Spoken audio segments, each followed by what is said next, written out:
Umi Kalsum jual baju bekas Ayu Ting Ting cara obral murah, malah banjir nyinyiran. Penyanyi dangdut Ayu Ting Ting kembali menjadi buah bibir gegara menjual baju bekas di rumahnya, Depok, Jawa Barat.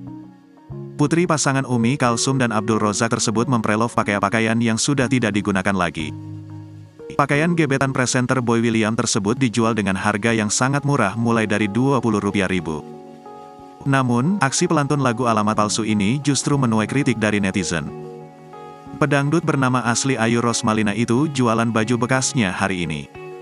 Pakaian tersebut diobral murah secara offline di bazar yang digelar di rumah sang pedangdut.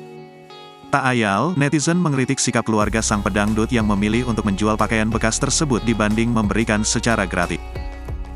Apalagi, Umi Kalsum mengatakan kalau yang membeli dengan jumlah banyak akan diberi kesempatan foto bareng Ayu Ting Ting. Maklum, kini Ayu sudah menjadi pedangdut papan atas yang hidupnya bergelimang harta. Mempunyai banyak bisnis, rumah, aset tanah hingga mobil yang harganya miliaran.